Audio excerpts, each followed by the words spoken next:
ब्रह्मसूत्र ब्रह्मसूत्र ग्रंथ में page number 55 पर देखिए। कथम पुनर्ब्रह्मण शास्त्र प्रमाणकत्वम उच्यते। मिला पंक्ति। तो इसके पहले का जो अधिकरण था वो था कौन? शास्त्र योनित्वाधिकरण। वो समाप्त हुआ और अब नया अधिकरण आरंभ हो रहा है जिसका नाम है समन्वयाधिकरण। इसमें भी एक ही सूत्र है।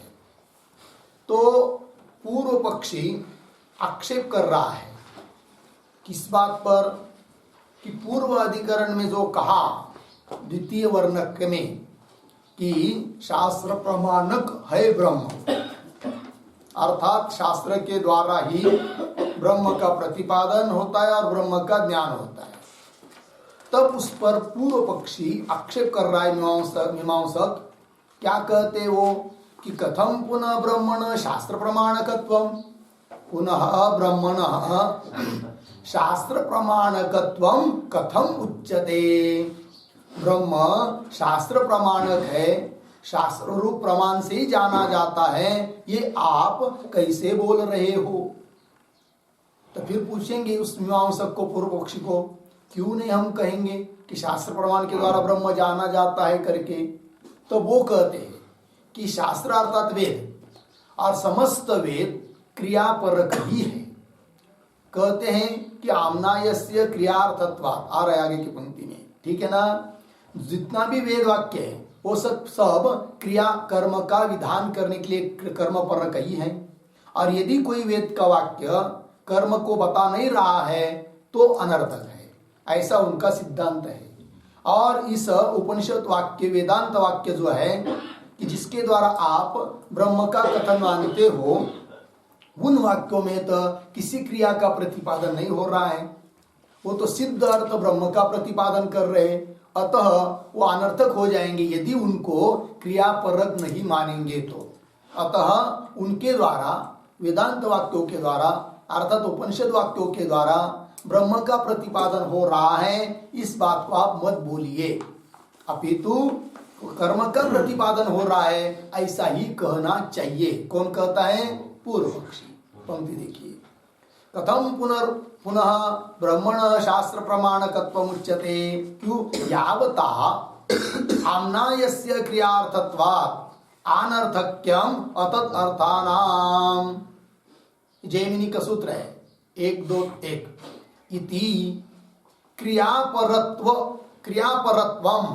शास्त्रस्य प्रदर्शितम।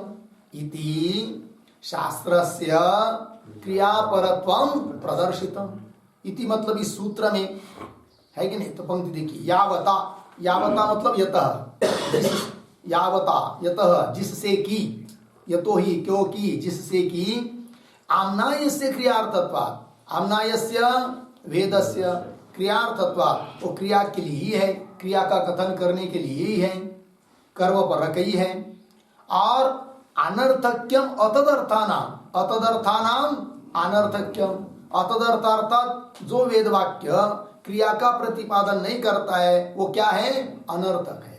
अनर्थक अर्थात प्रमाण शून्य है, अनर्थक है, व्यर्थ है, ऐसा वो लोग कहते हैं। इति क्रियापरत्वम शास्त्रस्य, शास्त्रस्य वेदस्य, शास्त्रस्य शब्द से क्या आएगा? वेदस्य। इति शास्त्रस्य क्रियापरत्वम प्रदर्शितम। शास्त्र अर्थात वेद क्रियापरक ही है ऐसा जैमिनी महाराज ने बताया है। ठीक। अतः इसलिए क्या करो भाई? अतः वेदांतानाम अनर्थक्यम, है कि नहीं? अतः मतलब समस्त वेद वाक्य यदि क्रियापरक ही है तो वेदांत वाक्य जिनको आप कह रहे हैं कि ब्रह्म का प्रतिपादन कर रहे वेदांत वाक्य क्रिया का प्रतिपादन नहीं कर रहे, इसलिए वो जो वेदांत वाक्य उनमें क्या आएगा? अनर्थक्य आएगा। कौन कह रहा है? पूर्व पक्षी।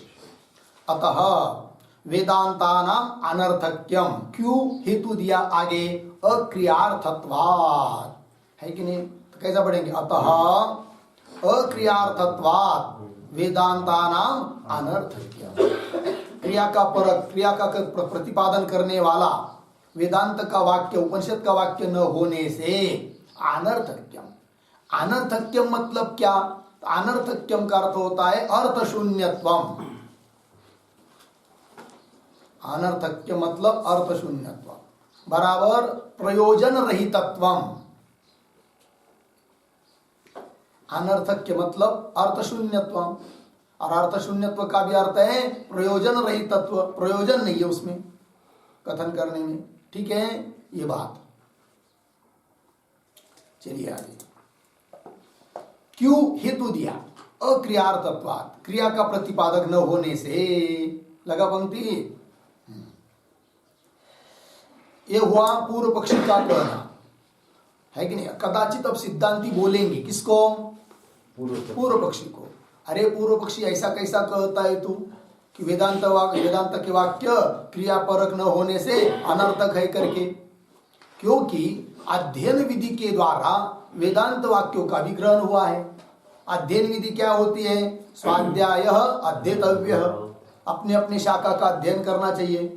उसमें तो उपनिषद रूप वेदांत वो भी शाखा आ जाती है, उसका भी अध्ययन करने के लिए कहा है। तो अध्ययन विधि के द्वारा गृहीत जो वेदांत है उसको अनर्थक कहना, अर्थ शून्य कहना, प्रयोजन रहित कहना, ये कोई बात युक्त नहीं है। कदाचित सिद्धांती बोलेंगे ऐसा, तब उसका उत्तर दे रहे पुनः पूर्व पक्षी मीमांसक, क्या? कर्तृदेवता प्रकाशनार्थत्वेन वा क्रिया विधिशेषत्व। ठीक है, अनर्थक मानने के लिए मना कर दिया ना, समझ ली सिद्धांतियों ने। क्यों? कि अध्ययन विधि के द्वारा ग्रहण हुआ है, किनका? उपनिषदों का भी। तो अनर्थक मानना तो ठीक नहीं है। तब क्या करेंगे?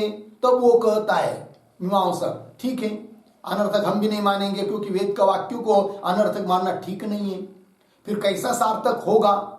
तो इस बात को बता रहे पूर्व पक्षी मीमांसक कि ऐसा करो फिर कि जितने भी वेदांत वाक्य है वे एक तो देवता का प्रतिपादन कर रहे, कर्म के लिए अपेक्षित जो देवता, क्योंकि देवता के उद्देश्य से याग आदि किया जाता है कि नहीं? और उसका कोई कर्ता भी होता है। तो कर्ता का प्रकाशक वेदांत वाक्य, कुछ वेदांत वाक्य, और कुछ वेदांत वाक्य देवता का प्रकाशन करने वाले हैं। ऐसा मान लेंगे तो विधि का शेष बन जाएंगे वेदांत वाक्य, विधि वाक्य के अंग बन जाएंगे, अतः उनमें सार्थकता आ जाएगी, व्यर्थता नहीं होगी। कौन कह रहे? पूर्व पक्षी कह रहे। ठीक है कि नहीं? देखो, कर्तृ देवतादि प्रकाशनार्थत्वेन वा क्रिया विधिशेषत्वम, है कि नहीं? तो कर्तृ मतलब कर्ता, यज्ञ आदि का कर्ता, और देवता इत्यादि जो है उनके प्रकाशन के लिए, उनका स्वरूप बताने के लिए ये वेदांत वाक्य है। अतः क्रिया विधि शेषत्वम, क्रिया विधि अर्थात विधि वाक्य जो है जिनके द्वारा क्रिया का प्रतिपादन हुआ है उनके शेष हो जाएंगे। कौन? वेदांत वाक्य, अतः व्यर्थ नहीं होंगे। ऐसा मान लो, ऐसा कह रहा है पूर्व पक्षी। लग गया कि नहीं? अर्थात उनका कहना क्या है कि स्वतंत्र वेदांत किसी सिद्ध ब्रह्म का प्रतिपादन करता, ये कहना ठीक नहीं है। अपितु समस्त वेद क्रियापरक होने से वेदांत वाक्यों को भी क्रियापरक ही मान लो। तो क्रिया कर्म के अंतर्गत ही वो आ जाते हैं, गतार्थ हो जाते हैं। स्वतंत्र रूप से उनके द्वारा किसी ब्रह्म तत्व का प्रतिपादन होता है, ये मानने की जरूरत नहीं। ऐसा कहता है कौन? मीमांसक पूर्व पक्ष। ये जो पंक्ति आई है कर्तृ देवता प्रकाशनार्थत्वेन, उसके अवतरणिका के रूप में एक वाक्य लिखेंगे।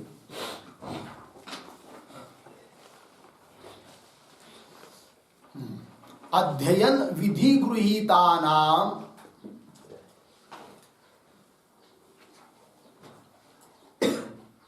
अध्ययन विधि गृहीतानाम अध्ययन विधि गृहीतानाम वेदांतानाम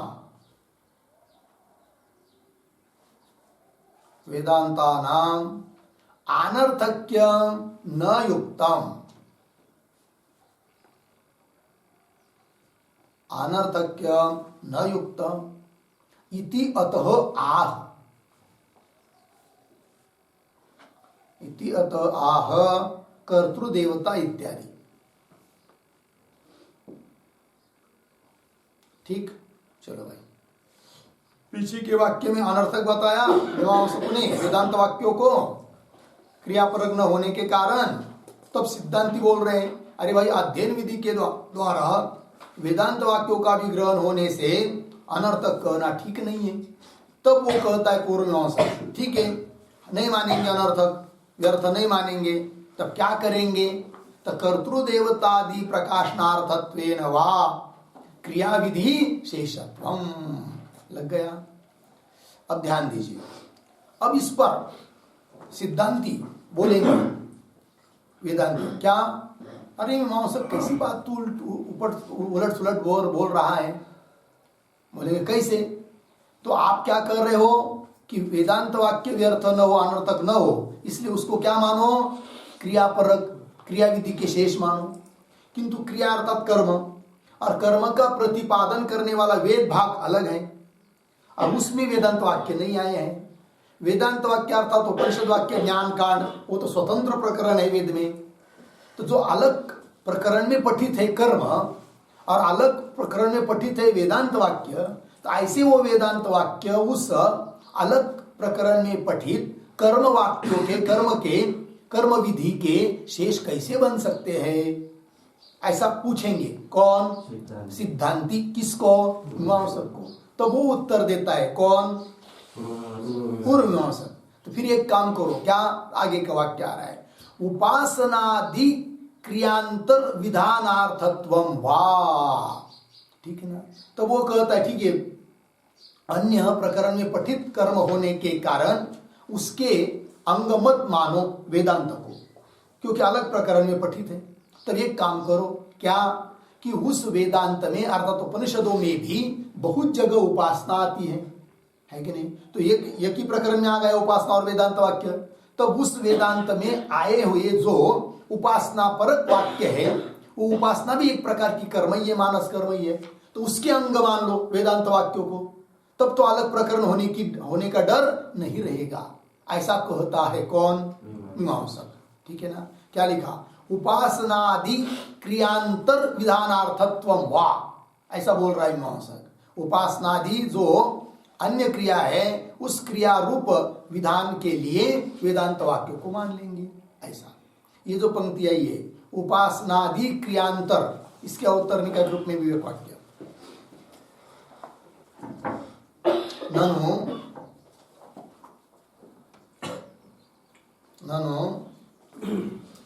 कर्म विशेषम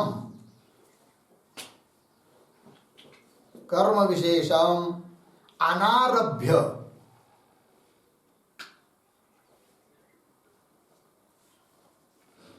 कर्म विशेषम अनारभ्य प्रकरणांतर अधीतानाम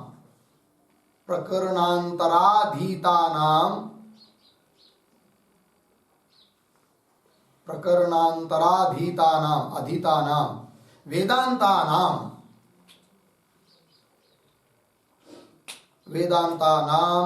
कथम कर्मशेषत्वम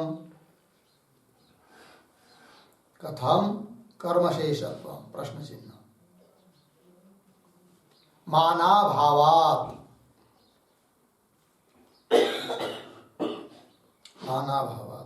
इति अरुच्या पक्षांतरम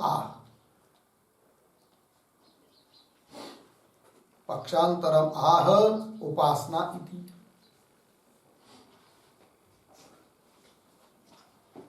ठीक है, चलो भैया।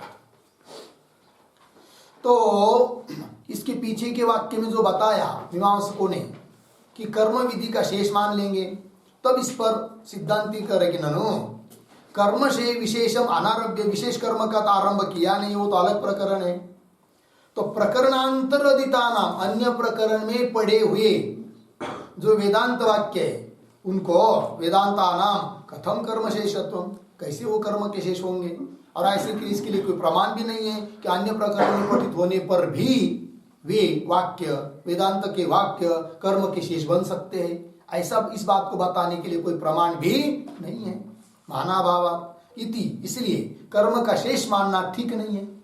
तो फिर उसमें अरुचि होने के कारण पक्षांतर अन्य पक्ष बता रहा है मीमांसक। क्या? फिर ऐसा करो कि कर्म के शेष नहीं मान पा रहे हो तो उपासना विधि के शेष मान लो। किनको? वेदांत वाक्य को। कौन कहता है? मीमांसक, पूर्व मीमांसक। वही पंक्ति, उपासनादि क्रियांतर विधानार्थत्वम वा। ठीक है, अब समझ लीजिए थोड़ी देर के लिए मानना है कि उपासना विधि के शेष है, अंग है। कौन? वेदांत वाक्य। तो कैसे होंगे वो अंग, जरा समझाओ। तो उस पर एक टिप्पणी लिखते हैं। यह है ना वाक्य, उपासनादि क्रियांतर विधानार्थत्वम वा, उसके आधार पर लिखे मोक्ष कामः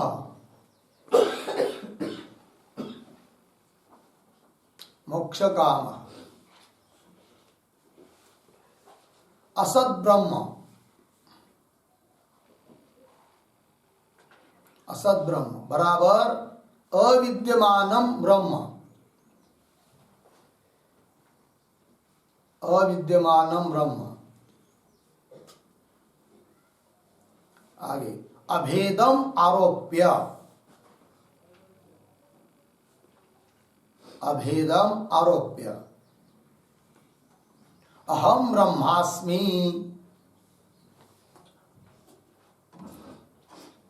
अहम ब्रह्मास्मि इति उपासीत,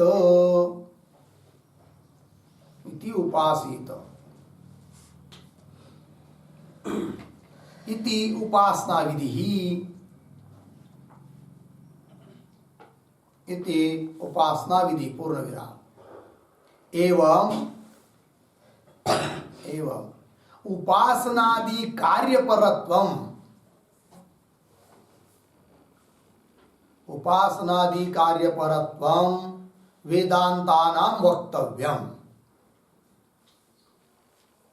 वेदांतानां वक्तव्यम इत्यर्थः। ठीक है, अर्थ देखिए भाई, वे कहते हैं मीमांसक क्या करेंगे कि मोक्ष काम, जिसको मोक्ष की कामना है, मोक्ष की इच्छा है, वे क्या करें वे लोग कि असत ब्रह्म है, मतलब ब्रह्म ब्रह्म कुछ नहीं, अविद्यमानम ब्रह्म, तो भी उसके साथ अभेद का आरोप कर लेंगे।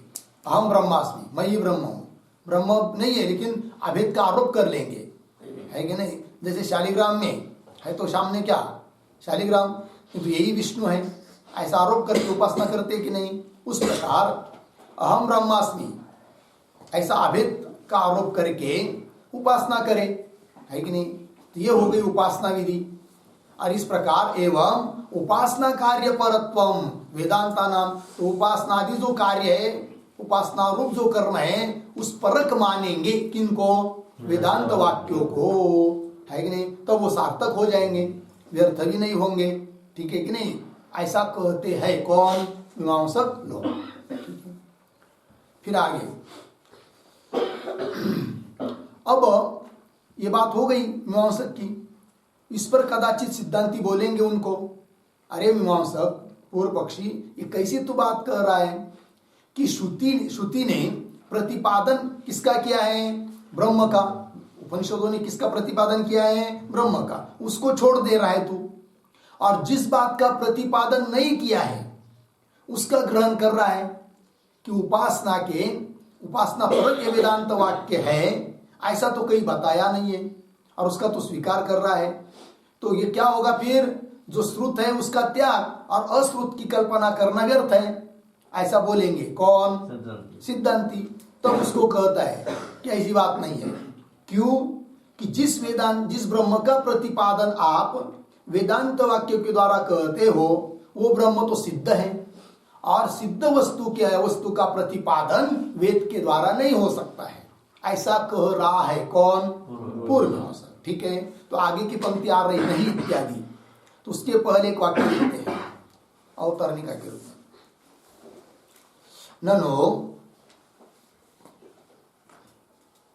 ननु श्रुत्या प्रतिपादितम, श्रुत्या प्रतिपादितम ब्रह्म, श्रुत्या प्रतिपादितम ब्रह्म विहाय, विहाय अर्धविराम, श्रुत्या अप्रतिपादितम,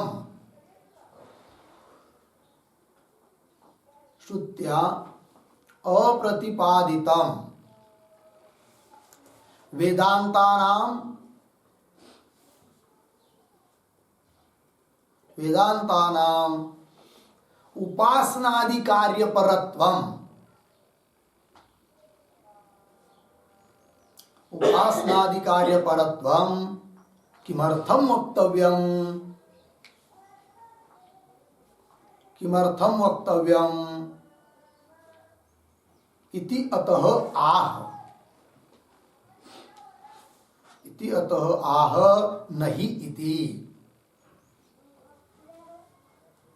नहीं इति। ठीक है, अर्थ समझेंगे। देखो भाई, ननु श्रुत्या प्रतिपादितम ब्रह्म, श्रुति के द्वारा प्रतिपादित है ब्रह्म, वेदांती बोल रहे हैं श्रुति के द्वारा प्रतिपादित है ब्रह्म, उसको छोड़कर, और श्रुत्या अप्रतिपादितम, श्रुति के द्वारा जिसका प्रतिपादन नहीं हुआ है, ऐसा अर्थ तुम ग्रहण कर रहे हो। कौन सा अर्थ? कि वेदांता नाम उपासनादि कार्य परत्वम, ये प्रतिपादित तो नहीं है उपनिषद के द्वारा, और उसका ग्रहण कर रहे हो कि वेदांत वाक्य उपासनादि कार्य परक है करके, मतलब श्रुत को छोड़ कर रहे और अश्रुत की कल्पना कर रहे। तो जो अर्थ श्रुति ने प्रतिपादन नहीं किया है, ऐसा अर्थ क्यों बोलना, ऐसा सिद्धांती बोलेंगे। तो वो कह रहे मीमांसक नहीं परिनिष्ठित इत्यादि पंक्ति के द्वारा क्या कहते वो मीमांसक कि नहीं नहीं, हमको थोड़ी कोई हौस है कि जो अर्थ श्रुति ने प्रतिपादित नहीं किया है उसका भी ग्रहण करने का, तो भी हमको ग्रहण करना पड़ रहा है। क्यों? कि हमारे लिए भी नाइलाज है। कौन बोलता है? पूर्व मीमांसक। क्योंकि श्रुति के द्वारा यदि ब्रह्म का प्रतिपादन मानेंगे तो मान नहीं सकते, क्योंकि ब्रह्म सिद्ध वस्तु है, और जो सिद्ध वस्तु होती है वह अन्य प्रमाण के द्वारा भी ज्ञात होती है।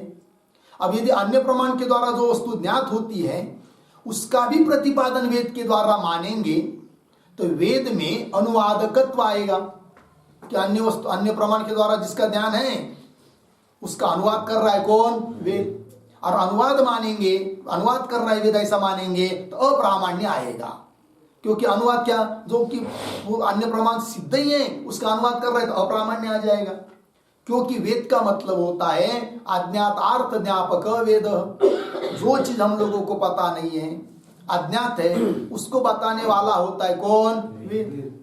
और तुम तो सिद्ध वस्तु उपनिषद के द्वारा प्रतिपाद्य मानकर क्या हो जाएगा? सिद्ध वस्तु ब्रह्म है, और सिद्ध वस्तु अन्य प्रमाण से जाना जाती है, और अन्य प्रमाण से जाना जाते हैं तो उसका ही पुनः प्रतिपादन करेगा वेद, तो अनुवादकत्व आएगा, और अनुवादकत्व आएगा तो अप्रामाण्य आएगा, और अप्रामाण्य वेद में आना उचित नहीं है।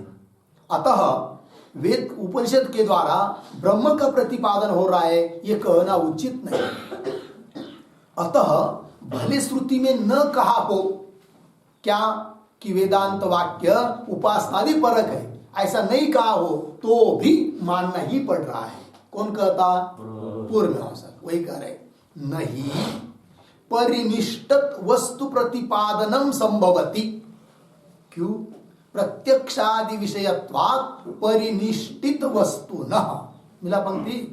देखो भाई, न कानवे बाद में ही, क्योंकि ये तो ही परिनिष्ठित वस्तु प्रतिपादनम न संभवति, परिनिष्ठित वस्तु का प्रतिपादन हो नहीं सकता है। कौन कह रहा है? पूर्व मीमांसक। क्यों नहीं हो सकता है? हेतु प्रत्यक्षादि विषयत्वात् परिनिष्ठित वस्तुनः, परिनिष्ठित वस्तुनः प्रत्यक्षादि विषयत्वात्। परिनिष्ठित जो वस्तु होती है वह प्रत्यक्ष आदि का विषय होती है। और जो प्रत्यक्ष आदि का विषय हो जाएगी परिनिष्ठित वस्तु, तो उसका अनुवाद क्यों करेगा, फिर उसका कथन क्यों करेगा वेद, और मानेंगे तो अप्रामाण्य आ जाएगा। ये उनका कहना है। पंक्ति देखिए, न ही परिनिष्ठित वस्तु प्रतिपादनम न संभवती। अब परिनिष्ठित वस्तु क्या चीज है भाई, तो उसका अर्थ समझ लेते, लिख लेते हैं। परिनिष्ठित वस्तु मतलब क्या, तो लिखते हैं परितः, परितः बराबर समन्तात, समन्तात निश्चयेन, निश्चयेन स्थितम्, निश्चयेन स्थितम् परिनिष्ठितम्, परिनिष्ठितम् बराबर सिद्धम,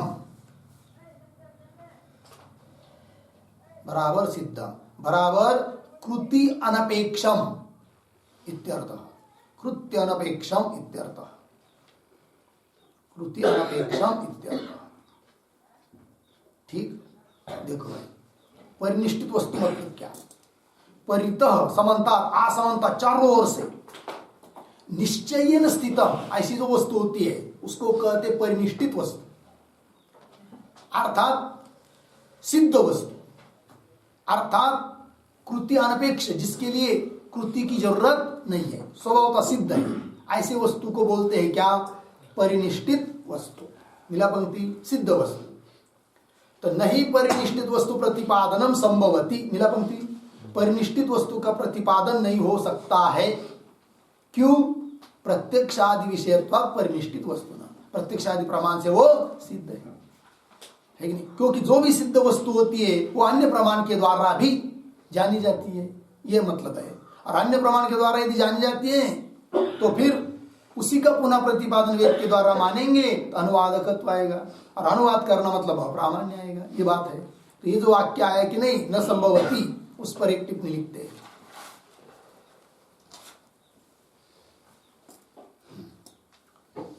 सिद्धस्य प्रतिपादनम,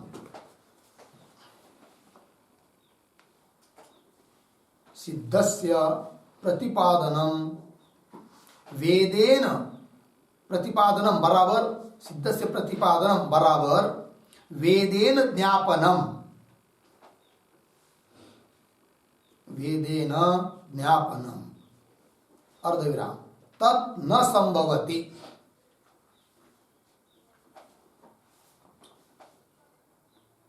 तत् न संभवति पूर्ण विराम। मानांतर योग्ये अर्थे, मानांतर योग्ये अर्थे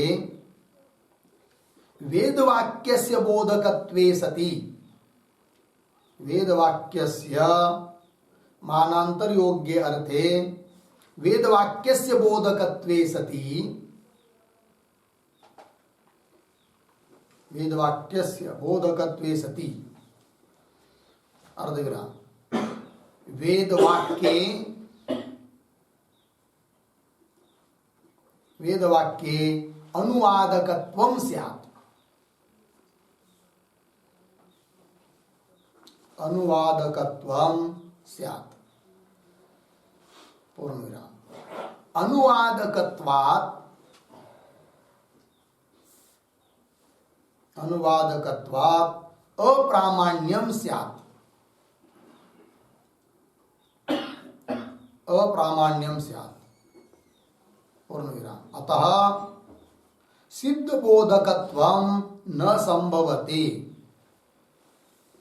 अतः सिद्ध बोधकत्वं न संभवति पूर्णविराम। आगे वेदः, वेदः अज्ञातस्य ज्ञापकः अस्ति, अज्ञातस्य ज्ञापकः अस्ति अर्धविराम। न तु मानांतर सिद्धस्य, न तु मानांतर सिद्धस्य ज्ञापकः न तो मानांतर सिद्धस्य ज्ञापकः इत्यर्थः। पूर्णविराम। सिद्धः सिद्धः न वेदार्थः, सिद्धः न वेदार्थः मानांतर योग्यत्वात्, मानांतर योग्यत्वात् घटादिवत्।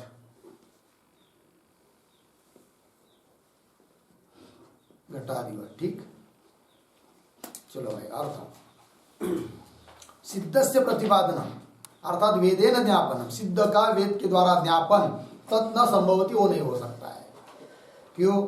मानांतर योग्य अर्थे वेद वाक्य से बोधकत्व सती है कि नहीं। मानांतर योग्य अन्य प्रमाण के द्वारा, प्रमाण के लिए योग्य जो अर्थ होता है उसमें यदि वेद वाक्य उसका बोध करेगा तो वेद वाक्यों में अनुवादकत्व आएगा और अनुवादकत्व अप्रामाण्य आएगा। अतः सिद्ध बोधकत्व न संभवती, इसलिए सिद्ध अर्थ का बोध वेद करता है, ये कहना ठीक नहीं। वेद अज्ञातस्य ज्ञापक, अज्ञात वस्तु जो हम लोगों को पता नहीं है ऐसे वस्तु का ज्ञापन करता है कौन? वेद। न तो मानांतर सिद्ध से ज्ञापक, अन्य प्रमाण के द्वारा जो वस्तु सिद्ध है उसका ज्ञापन वेद नहीं करता है। इसलिए अनुमान भी बन गया सिद्ध न वेदार्थ, सिद्ध वस्तु वेद का अर्थ नहीं है। क्यों? मानांतर योग्यत्व, अन्य प्रमाण के द्वारा योग्य होती है सिद्ध वस्तु। जैसे घट, तो घट चक्षुरादि प्रमाण के द्वारा जाना जाता है कि नहीं, मानांतर योग्य है। अतः घट का प्रतिपादन वेद के द्वारा होता है, ये कह नहीं सकते। उस प्रकार ब्रह्म का प्रतिपादन वेद के द्वारा होता है, ये कहना ठीक नहीं है। क्योंकि घट जैसा सिद्ध वस्तु है वैसा ब्रह्म भी क्या है? सिद्ध वस्तु है, ये कह रहे हैं कौन? मीमांसक। लग गया पंक्ति? चलिए आप मूल भाष्य में। नहीं परिनिष्ठित वस्तु प्रतिपादनम संभवती प्रत्यक्षादि विषयत्वात् परिनिष्ठित वस्तु न। मिला जी? तो एक कारण बताया कि वेद के द्वारा ब्रह्म का प्रतिपादन क्यों नहीं हो सकता है? ब्रह्म सिद्ध वस्तु है, अतः उसका प्रतिपादन वेद के द्वारा नहीं होता है कि नहीं? और मानेंगे तो वेद में अप्रामाण्य आएगा। एक बात हुई। और क्या कारण है कि वेद के द्वारा ब्रह्म का प्रतिपादन नहीं हो सकता है? और हेतु दे रहे हैं कौन?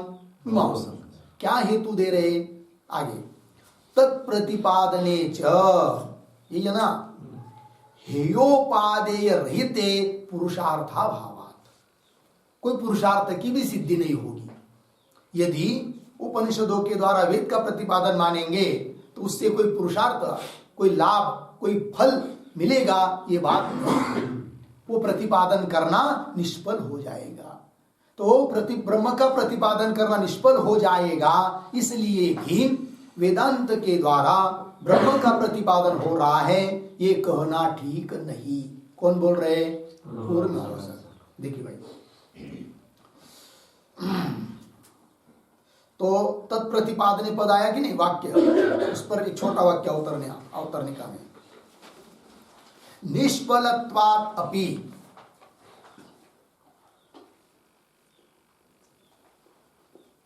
निष्फलत्वात् अपि सिद्धस्य प्रतिपादनम,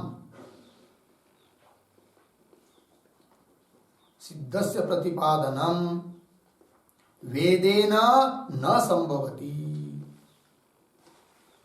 वेदेन न संभवति इति आह तत् इति। ठीक है, चलो भाई। निष्फलत्वात्, कोई फल नहीं निकलेगा यदि वेद का द्वारा ब्रह्म का प्रतिपादन मानेंगे तो निष्फलत्वात् अपि सिद्धस्य प्रतिपादन, सिद्ध वस्तु का प्रतिपादन वेद के द्वारा नहीं हो सकता है, इस बात को कह रहे। ठीक है ना? पंक्ति देखिए, तत्प्रतिपादने च हेयोपादेय रहिते पुरुषार्थाभाव। अन्वय थोड़ा, च तत्प्रतिपादने, च हेयोपादेय रहित, ऐसा करिए, च हेयोपादेय रहिते तत्प्रतिपादने पुरुषार्था भावात। क्योंकि ब्रह्म कैसा है, हेय उपादेय से रहित। सिद्ध वस्तु मतलब क्या, सिद्ध वस्तु कैसी होती है, न वो हेय होती है न उपादेय होती है। हेय का मतलब होता है त्याज्य, त्याग करने योग्य, और उपादेय होता है ग्रहण करने योग्य। यदि वस्तु हेय रहेगी, क्यों उपादेय रहेगी, तो उसके लिए क्रिया होती है, प्रवृत्ति होती है, और उस प्रवृत्ति को बताने वाले वाक्य सार्थक होते हैं, है कि नहीं। कोई वस्तु उपादेय रहेगी, ग्रहण करने योग्य, तो उसको लेने के लिए प्रवृत्ति होती है। कोई वस्तु हेय रहती है तो उसके निवृत्ति के लिए प्रवृत्ति होती है कि नहीं। और जो सिद्ध वस्तु है वो जो कि न हेय है ना उपादेय है, और उसका प्रतिपादन मानेंगे तो प्रवृत्ति ही नहीं होगी, और प्रवृत्ति नहीं होगी अर्थात कर्म नहीं होगा, और कर्म नहीं होगा और ऐसे सिद्ध वस्तु का प्रतिपादन वेद के द्वारा मानेंगे तो वेद व्यर्थ हो जाएगा। ये बात च हेयोपादेय रहिते तत्प्रतिपादने, तत्प्रतिपादने ब्रह्म प्रतिपादने पुरुषार्थाभावात्, पुरुषार्थ भी सिद्ध नहीं होगा, अर्थात कोई फल नहीं मिलेगा। लगा जी। तो पुरुषार्थाभावात्, कैसा पुरुषार्थ का अभाव हो जाता है ब्रह्म के प्रतिपादन में, उसको थोड़ा लिखेंगे। लिखते हैं, यत्र यत्र हेय उपादेय बुद्धि, हेयोपादेय बुद्धि न भवति, न भवति, अर्धविराम, तस्य सिद्धस्य प्रतिपादने, तस्य सिद्धस्य प्रतिपादने पुरुषार्थः नास्ति।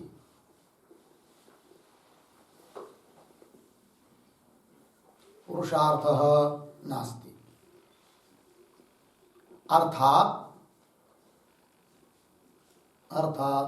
किमपि फलं न भवति, अर्थात किमपि फलं न भवति। पूर्ण विराम।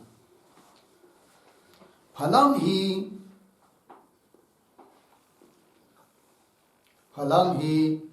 सुखावाप्ति, सुखावाप्ति, दुख हानिश्च,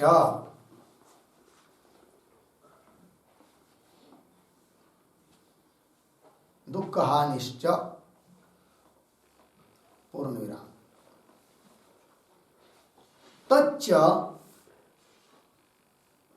तच्च प्रवृत्ति निवृत्तिभ्याम साध्यम,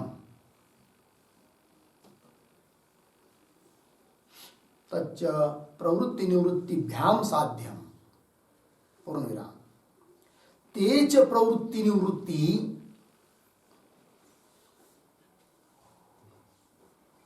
तेच प्रवृत्ति निवृत्ति हेयोपादेय ज्ञानाभ्याम,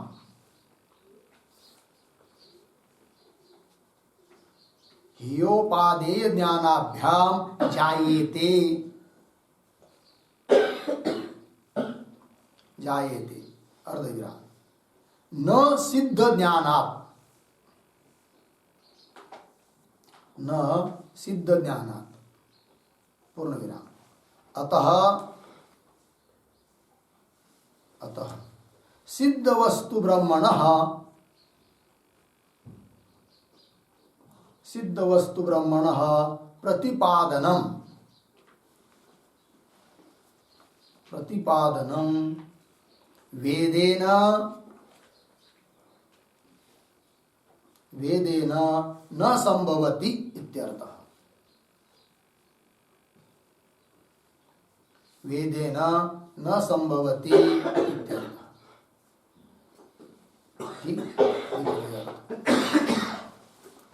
यत्र हेय उपादेय बुद्धि न भवति, जिसके बारे में हेय बुद्धि और उपादेय बुद्धि नहीं होती है, ऐसा जो सिद्ध वस्तु, तस्य सिद्धस्य प्रतिपादने, प्रतिपादन करने में पुरुषार्थ नास्ति, कोई पुरुषार्थ नहीं है।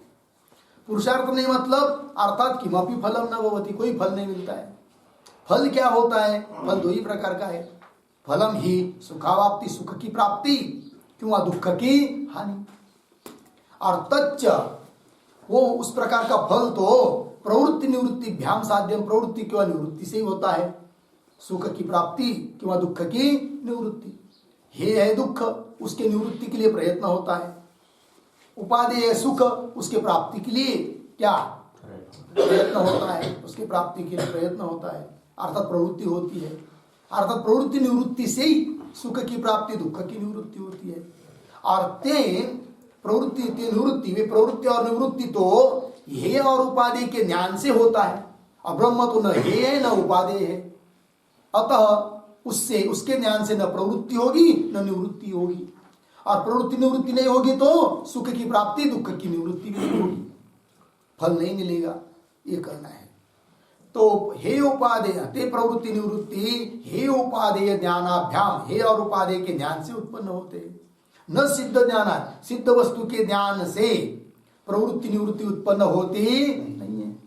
अतः सिद्ध वस्तु ब्रह्मण प्रतिपादन, सिद्ध वस्तु ब्रह्म का प्रतिपादन वेद के द्वारा हो नहीं सकता है।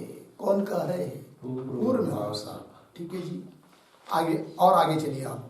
अतः एव है कि नहीं।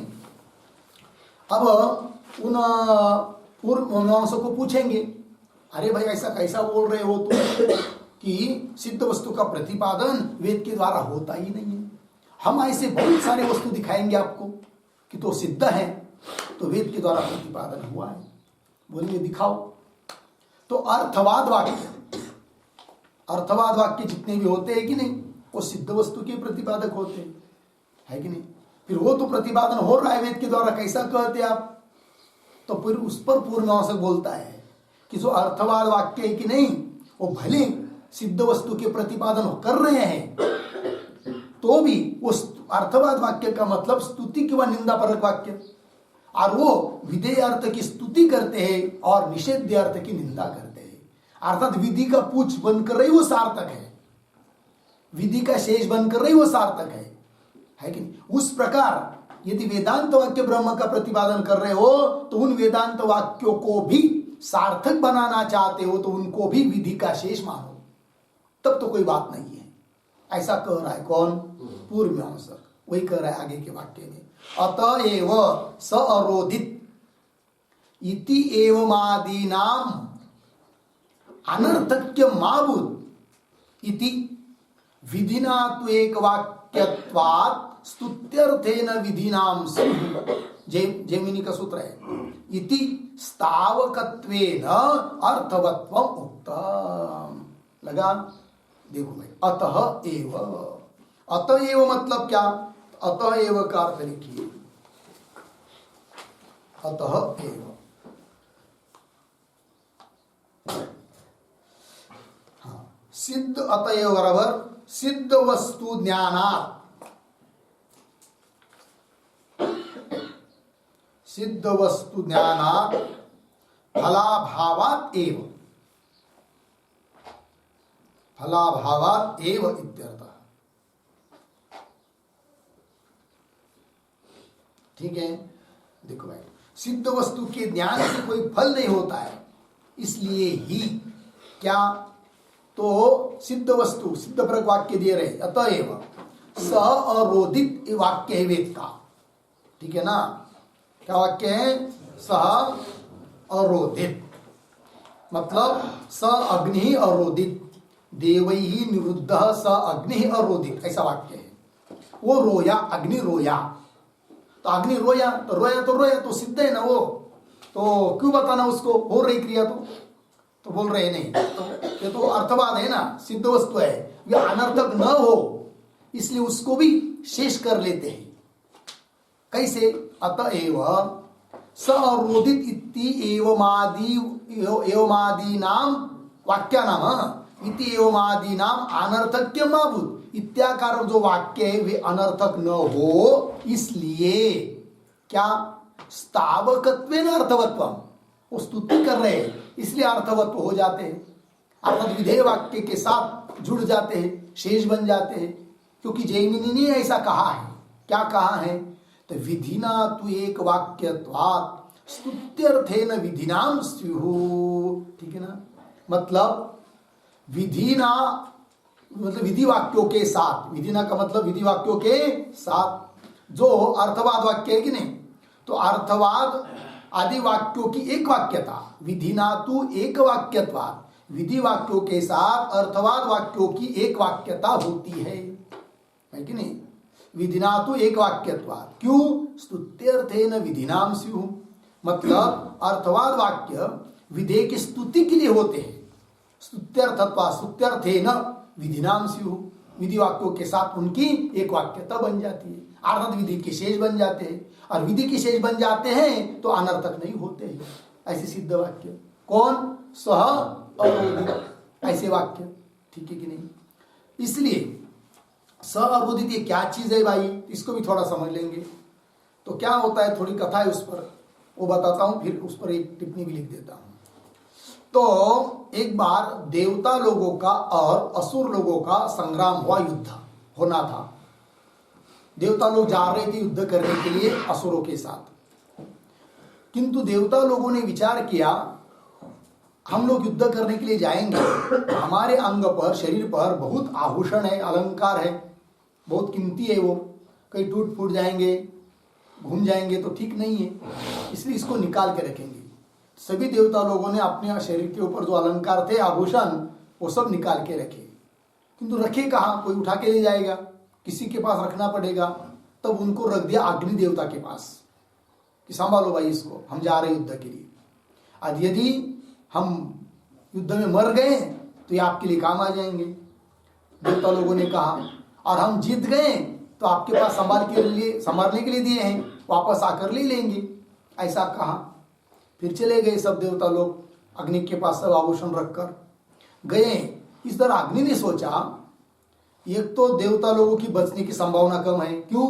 असुर बहुत ज्यादा संख्या में है, देवता बहुत कम है, तो काय को बचेंगे। दूसरी बात, बच भी जाएंगे तो पुनः ये हमको अभी अलंकार हाथ में आया है तो चले जाएंगे, फिर ले लेंगे वो लोग। इसके अपेक्षा अब यहाँ से हम भाग जाते हैं। तो अग्नि देवता वहां से भाग गया अलंकार लेकर, क्योंकि वापस देना नहीं इस बुद्धि से। तो गया, फिर उधर युद्ध हुआ, और युद्ध होने के बाद असुर हार गए, देवता जीत गए। फिर युद्ध समाप्त हुआ, फिर देवता लोग आए, चलो भाई अपने अलंकार ले लेते हैं, आभूषण। तो जहां पर आए तो वो दिखाई नहीं दिया वहां पर। फिर देवता लोगों ने सोचा कि तो कहीं तो भाग गया। फिर उसकी खोज की, तो वो पकड़ा, मिला वो, तो फिर उसको बहुत पीटा देवता लोगों ने और छीन लिया उसके पास से अलंकार। तो वो रोने लगा, कौन?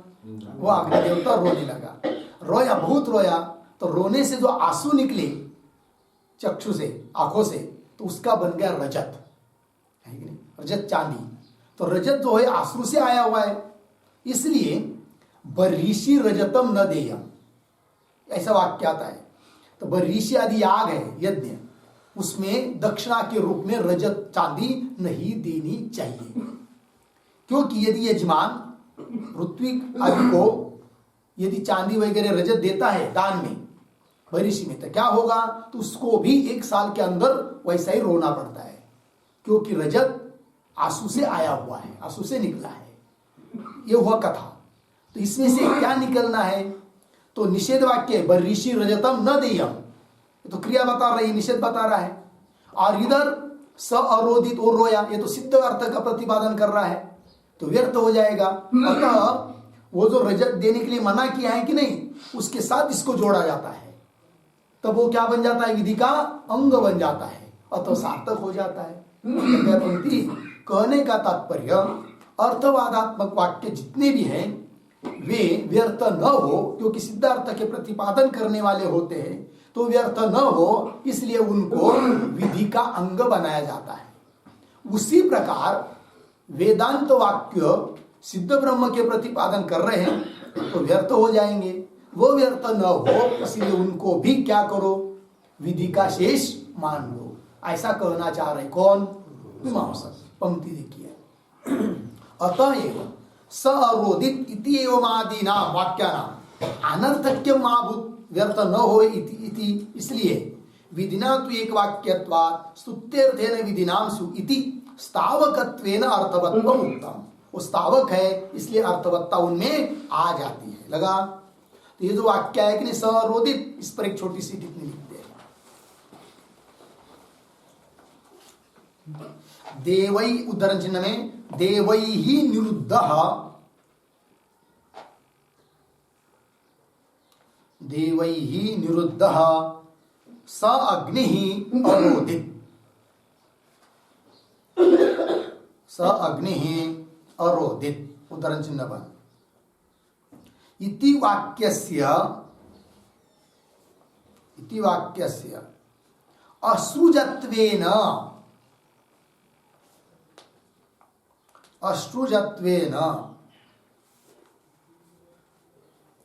रजतस्य निंदा द्वारा, रजतस्य निंदा द्वारा, आगे उद्धरण चिन्ह में बर्हिषि रजतम न देयम, बर्हिषि रजतम न देयम। उद्धरण चिन्ह बन इति सफल निषेध शेषत्ववत्, इति सफल निषेध शेषत्ववत् वेदांत वाक्यानाम, निषेध शेषत्ववत्, निषेध शेषत्ववत्। आगे वेदांत वाक्यानाम, वेदांत वाक्यानाम विद्यादिशेषत्वम वाच्यम, विद्यादिशेषत्वम वाच्यम इत्यर्थ। हो गया? चलो भाई अर्थ। देवई निरुद्ध, देवों के द्वारा, देवता लोगों के द्वारा निरुद्ध किया गया, स अग्नि बांधा गया, निरुद्ध किया गया वह अग्नि और रोदित रोया।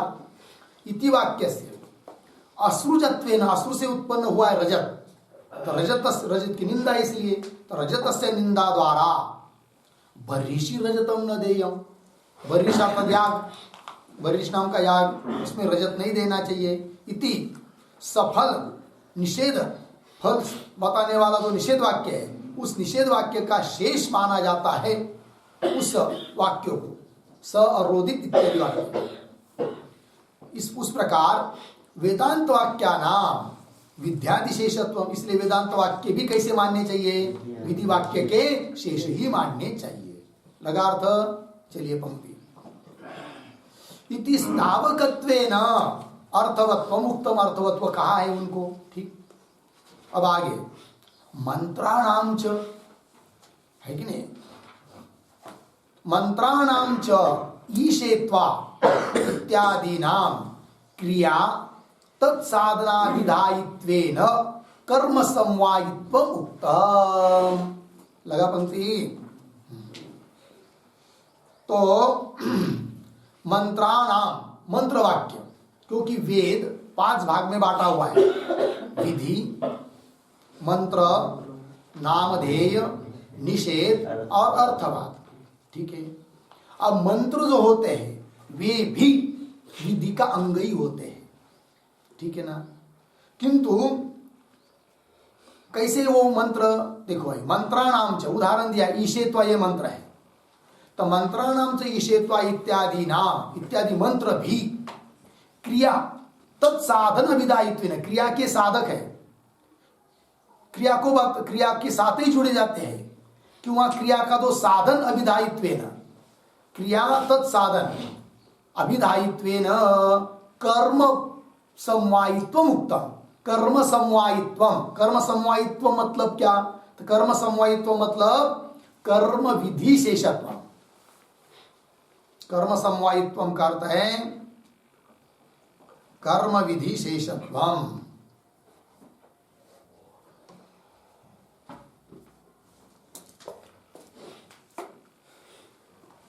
जी, कर्म विधि के वो शेष माने गए हैं, कौन? मंत्र भी, ठीक है। अर्थात मंत्र भी यदि उनको कर्म विधि का शेष नहीं मानेंगे तो व्यर्थ हो जाते, वो भी व्यर्थ न हो, इसलिए उनको भी कर्म समवायित्व मुक्तम, अर्थात कर्म विधि के शेष ही है कौन? मंत्र। ठीक है ना, वही मंत्राणाम च ईशेत्वा, मतलब वेद का जो भी वाक्य है, चाहे वो मंत्रात्मक हो, चाहे नामधेय हो, चाहे अर्थवाद हो, चाहे निषेध हो, उन सभी वाक्य हो, क्या वो कर्म का ही प्रतिपादन करता है, साक्षात या परंपरा से। विधि वाक्य साक्षात कर्म का प्रतिपादन करते हैं, और बाकी अर्थवाद आदि या मंत्रादिक वाक्य साक्षात कर्म का प्रतिपादन न भी करते हो तो विधि वाक्यों के साथ जुड़कर कर्म का प्रतिपादन करते हैं। अर्थात समस्त वेद कर्म का प्रतिपादन करने के लिए ही है, सिद्ध वस्तु का प्रतिपादन करने के लिए नहीं है। कौन कह रहे हैं? ठीक है। तो मंत्राणाम च ईशेत्वा इत्यादि नाम क्रिया तत्साधन विधायित्वेन, क्रिया का विधायक है कि वह क्रिया का साधन का कथन करने वाले मंत्र, इसलिए कर्म समवायित्व मुक्तम, कर्म शेष है वो भी। ठीक है, इस पर भी एक टिप्पणी लिखते हैं उद्धरण चिन्ह में, ईशेत्वा, उद्धरण चिन्ह बंद, तैत्तिरीय संहिता का ही मंत्र है, एक एक एक। आगे, इति मंत्रे, इति मंत्रे छिन्नद्मि इति अध्याहारात्, छिन्नद्मि इति अध्याहारात्,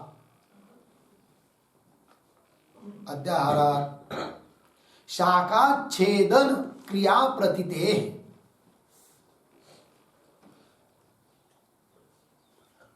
शाखाच्छेदन क्रिया प्रतीते, अर्धविराम। आगे एक वाक्य और उद्धरण चिन्ह में, अग्निर्मूर्धा, ये मंत्र है, अग्निर्मूर्धा, मूर्धा, उद्धरण चिन्ह बंद, इत्यादौ च, इत्यादौ च क्रिया साधन देवतादि प्रतीते, क्रिया साधन देवतादि प्रतीते,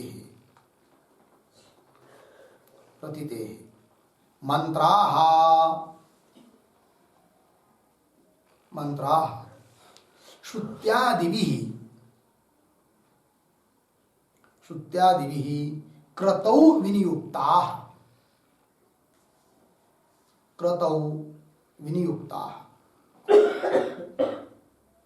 पूर्णविराम। तथा च स्तुति पदार्थ द्वारा, स्तुति पदार्थ द्वारा अर्थवादानाम, अर्थवादानाम विधिभिः सह, विधिभिः सह पदैक वाक्यत्वं भवति, पदैक वाक्यत्वं भवति, अर्धविराम। वाक्यार्थ ज्ञान द्वारा,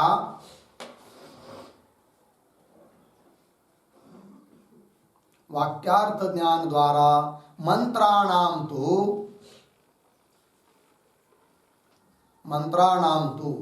विधिभिः सह, विधिभिः सह वाक्यैक वाक्यत्वं भवति, वाक्यैक वाक्यत्वं भवति इति विभागः।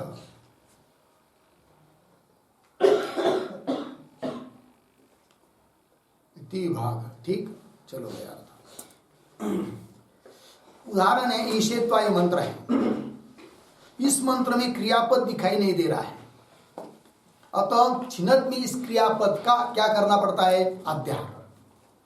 इति मंत्रे छिन्नद में इति अध्याहारा, फिर अर्थ होता है शाखा छेदन क्रिया प्रतीते, उस मंत्र से क्रिया की प्रतीति हो रही है। अब ईशेत्वा छिन्नद में है कि नहीं, तो शाखा छेदन क्रिया की प्रतीति हो रही है ईशेत्वा, लेकिन हे शाखा हो, मैं अन्न के लिए आपका छेदन करता हूं, ऐसा शाखा छेदन क्रिया प्रतीते है। तो ये क्रिया है कि नहीं, क्रिया की प्रतीति हो रही इस मंत्र से। और कुछ मंत्र ऐसे हैं तो क्रिया के साधन से प्रतीत होता है। उदाहरण अग्निर्मूर्धा इत्यादि क्रिया साधन, क्रिया के साधन जो देवता, देवता की प्रतीति, देवता की प्रतीति होती है। कुल मिलाकर मंत्र चाहे कोई भी हो, मंत्राः श्रुत्यादि भी क्रतु विनियुक्ता, सभी मंत्रों का विनियोग क्रतु में ही किया है, यज्ञ में ही किया है, श्रुति ने, श्रुत्यादि भी, श्रुति इत्यादि के द्वारा। श्रुति लिंग वाक्य प्रकरण स्थान समाख्या इन प्रमाणों के द्वारा सभी मंत्रों का विनियोग किसमें किया है, क्रतौ यज्ञ में किया है, क्रिया में किया है।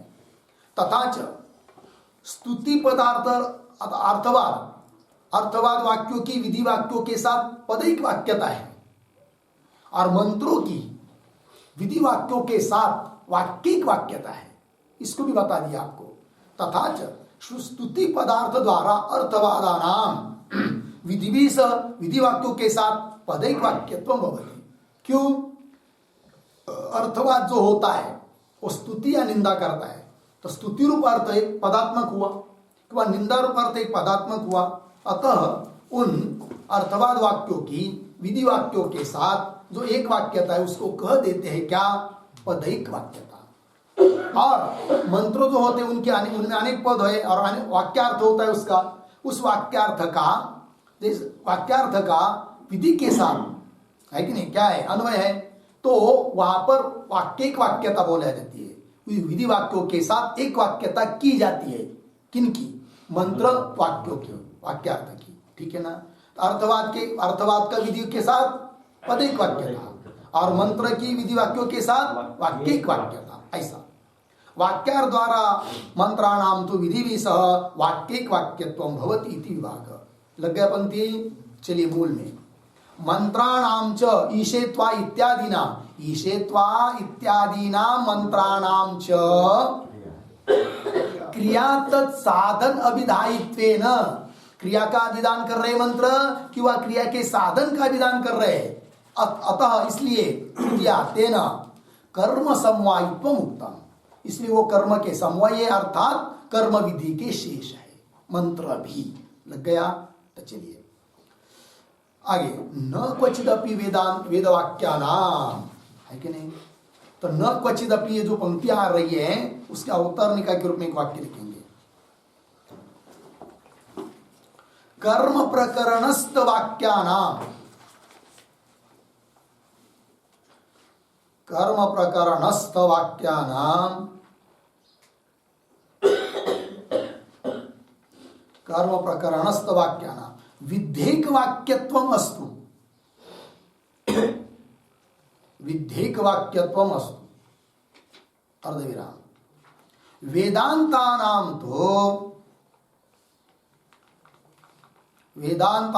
तो सिद्धे प्रामाण्यम, सिद्धे प्रामाण्यम किम न स्यात्, किम न स्यात् इति तत्र आह, इति तत्र आह न क्वचित इति। ठीक है, चलो भाई, सिद्धांती बोलेंगे कदाचित क्या, कि कर्म प्रकरणस्थ जो वाक्य है, अर्थवादादि वाक्य, उनको तो विधिक वाक्यत्व रहने दो, विधि के साथ विधि के शेष मान लो, क्योंकि वेदांता नाम तो सिद्धे प्रामाण्यम किम न स्यात्, वेदांत वाक्यों को कम से कम सिद्ध अर्थ का प्रतिपादन होने पर भी उनको प्रामाण्य क्यों न हो, ऐसा पूछ रहे कौन, वेदांती। तब वो पूर्ण से उत्तर दे रहे हैं न क्वचित इत्यादि पंक्ति से मिला। तो न क्वचिदपि, क्वचिदपि, क्वचिदपि मतलब क्वचिदपि का अर्थ लिखिए, कुत्र अपि प्रकरणे, क्वचित अपि का मतलब कुत्र अपि प्रकरणे, किसी भी प्रकरण में, ये उसका अर्थ है, कुत्रापि प्रकरणे। तो पंक्ति पढ़ता हूं भाष्य की। न क्वचित अपि वेदांत वाक्यानाम विधि संस्पर्शम अंतरेण अर्थवत्ता दृष्टा उपपन्ना वा। मिला जी, न वाक्य का आरंभ में न आया है कि नहीं, वो दुष्टा के साथ लगेगा, उपपन्ना के साथ, दोनों के साथ। क्वचिदपि किसी भी प्रकरण में वेदांत वेद वाक्या नाम, कोई किसी भी प्रकरण में वेद वाक्या नाम विधि संस्पर्शन अंतरेण, कोई भी वेद का वाक्य हो, मतलब कौन सा भी वेद का वाक्य हो, वह विधि संस्पर्शम अंतरेण, संस्पर्श संबंध, विधि का संबंध हुए बिना, अंतरेण मतलब बिना, विधि का संबंध हुए बिना, अर्थवत्ता न दृष्टा न उपपन्न, न दृष्ट है न उपपन्न हो सकती है।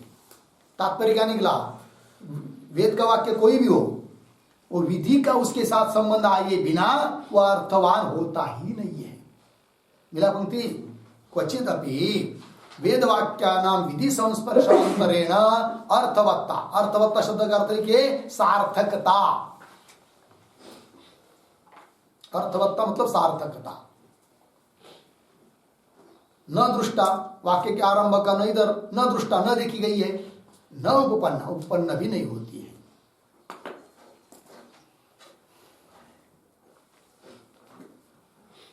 ठीक है, इस पर एक वाक्य लिखिए छोटा सा, वेदांताः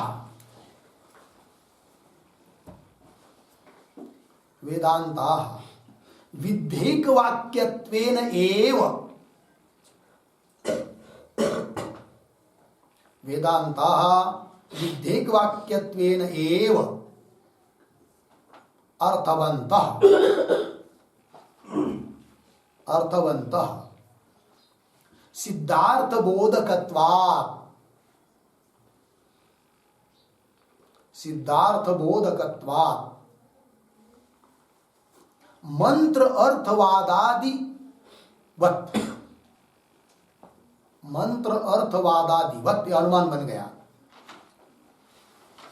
मंत्र अर्थवादादि वत्।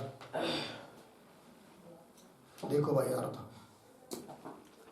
वेदांताः पक्ष विधेयक वाक्यत्वेन एव अर्थवन्तः, साध्य वेदांत का कोई भी वाक्य विधेयक वाक्यत्वेन, विधि वाक्य के साथ जुड़कर ही अर्थ वाले होते हैं। क्यों? सिद्धार्थ बोधकत्व, सिद्धार्थ का बोध कराने वाले होने से। जैसे मंत्र और अर्थवाद वाक्य सिद्धार्थ का बोध कराते हैं, अतः उनकी सार्थकता विधि वाक्य के साथ जुड़कर ही होती है। उसी प्रकार वेदांत वाक्य भी सिद्ध अर्थ को बता रहे हैं, अतः उनकी भी सार्थकता विधि वाक्यों के साथ जुड़कर ही होती है। यह हुआ मीमांसक का कहना। लग गया जी? आज आगे चलिए। न च परिनिष्ठिते वस्तु स्वरूपे विधि संभवती। अब मीमांसक कर रहे क्या? च मतलब और, परिनिष्ठिते वस्तु स्वरूपे, परिनिष्ठित मतलब सिद्ध, सिद्ध वस्तु के स्वरूप में विधि ही न संभवती, विधि होती नहीं है। ठीक है ना? ऐसा क्यों कर रहे मीमांसक न च इत्यादि से? तो उसके अवतरणिका के रूप में एक छोटा वाक्य लिखिए, विधेयक वाक्यत्वं विना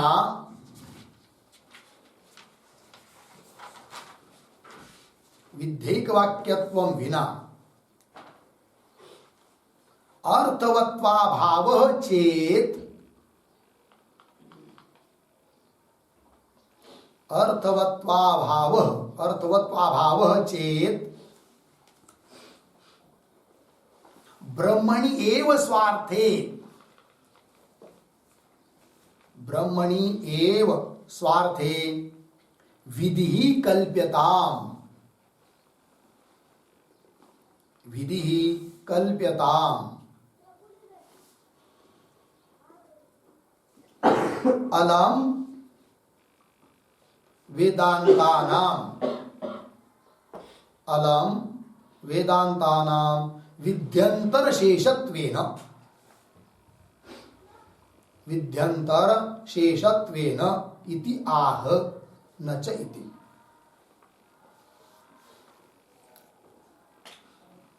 इति आह न च इति। ठीक है, और देखिए भाई, तो विधेयक वाक्यत्व विना, पूर्व सिद्धांति बोल रहे मीमांसक को, क्या विधि के साथ एक वाक्यता हुए बिना अर्थवत्वाभाव, सार्थक होते ही नहीं वेद वाक्य। ऐसा ही यदि तुमको कहना है, मीमांसक को कहना है कौन कह रहे? वेदांति कर रहे मीमांसक को, हे मीमांसक, विधि के साथ एक वाक्यता हुए बिना अर्थवान होता ही नहीं वेद वाक्य। अर्थवत्व अभाव चेत। तो फिर एक काम करो, वेदांत वाक्यों को मान लेंगे हम विधि विधि है करके, किंतु किसमें मानेंगे विधि? कर्म में नहीं, उपासना में नहीं। कर्म पर प्रतिपादन करने के लिए वेदांत वाक्य नहीं, उपासना प्रतिपादन करने के लिए वेदांत वाक्य नहीं। फिर किसमें विधि मानेंगे? तो कह रहे ब्रह्म निरूप स्वार्थे विधि कल्प्यता है कि नहीं। वेदांत वाक्य द्वारा प्रतिपादित हुआ है किसका? प्रतिपादन हुआ है किसका? ब्रह्म का। तो ब्रह्मरूप अर्थ का जो उनको उनके द्वारा वेदांत वाक्यों के द्वारा प्रतिपादन हुआ है, उनका जो अर्थ है स्वार्थ है कि नहीं, उन वाक्यों का अर्थ ब्रह्म, उसी में ही विधि मान लेंगे। अर्थात वेदांत वाक्य ब्रह्म का विधान कर रहे हैं ऐसा मान लेंगे, उसमें ब्रह्म में विधि मान लेंगे है कि नहीं। वही ब्रह्मणी एवं स्वार्थी विधि कल्प्यताम। फिर अलम वेदांतानां विद्यंतर शेषत्वेन, अन्य विधि का शेष वेदांत वाक्य है, इसको रहने दो। ब्रह्म में ही विधि कर रहे वेदांत वाक्य ऐसा मान लो। ऐसा सिद्धांती कहेंगे किसको? मीमांसक। तब मीमांसक कहता है ये बात थोड़ी होती है, सिद्ध वस्तु का विधान नहीं होता है, साध्य वस्तु का विधान होता है। वही पंक्ति आई न च परिनिष्ठिते वस्तु स्वरूपे विधि न संभवती। मीमांसक कह रहे वेदांतियों को, हे वेदांती सिद्धांती, परिनिष्ठित वस्तु में विधान नहीं होता है, विधि नहीं होती है। ठीक है, परिनिष्ठित वस्तु स्वरूपे विधि न संभवती। क्यों? क्रिया विषयत्वात् विधेय। जो भी विधि होती है उसका विषय क्या होता है? क्रिया। क्रिया विषयक ही होती है कौन? विधि। लग गया जी? चलिए, क्रिया विषयत्वात् विधेय तस्मात्, इसलिए क्या करो भाई? तो मीमांसक का बता रहे वेदांतियों को क्या? तस्मात् कर्म अपेक्षित कर्तृ स्वरूप देवतादि प्रकाशनेन क्रिया विधि शेषत्व वेदांतानां। ठीक है, इसलिए कर्म के लिए अपेक्षित होता है कौन? कर्ता। कर्म के लिए अपेक्षित होता है कौन? देवता। क्योंकि देवता के उद्देश्य से कर्म क्रिया यज्ञ करते हैं और कोई करने वाला होता है। अतः क्रिया कर्म के लिए अपेक्षित देवता, कर्म के लिए अपेक्षित कर्ता, उनका प्रकाशन करने के लिए वेदांत वाक्य ऐसा मान लोगे तो विधि के साथ एक वाक्यता बन जाएगी और वेदांत वाक्य अनर्थक भी नहीं होंगे। कौन कह रहे? मीमांसक। जैसे तत्वमसि महावाक्य है, तत्वमसि में तत्पद है, तो तत्पद का अर्थ ब्रह्म, वो देवता का वाचक है, ऐसा मान लेंगे। त्वम पद है तो त्वम पद कर्ता का वाचक है, कर्मकर्ता को बता रहा है, ऐसा मान लेंगे, है कि नहीं। तो सब वेदांत वाक्य सार्थक हो जाएंगे। कब? विधि का शेष मानेंगे तब। और विधि का शेष मानने का पद्धत कैसी? कर्म के लिए अपेक्षित कर्ता देवता का प्रकाशन करने के लिए मान लेंगे। किनको? वेदांत वाक्यों को। अतः सार्थक बन जाएंगे। ठीक है ना? ये तस्मात् कर्म अपेक्षित कर्तृ स्वरूप, कर्ता का स्वरूप, देवतादि प्रकाशनेन क्रिया विधि शेषत्व, इस प्रकार से क्रिया विधि का शेष मान लेंगे वेदांतों को। क्रिया विधि शेषत्व वेदांतानां। लग गया? तो बोलेंगे कर्म तो अलग प्रकरण में, वेदांत अलग प्रकरण में, इसको क्या करोगे? तब कर रहे फिर ऐसा करो, तुमको प्रकरण भेद मतलब अलग प्रकरण में पठित है, इसकी डर लग रही है ना, तो वेदांत में पठित जो उपासना है उसके लिए अंग मान लो। किसको? वेदांत वाक्य। जिन वाक्यों में ब्रह्म का प्रतिपादन हुआ है ऐसे वाक्यों को उपासना का अंग मान लो, तब तो कोई दिक्कत नहीं है ना। क्योंकि वेदांत में भी, उपनिषदों में भी आया है बहुत जगह क्या? उपासना।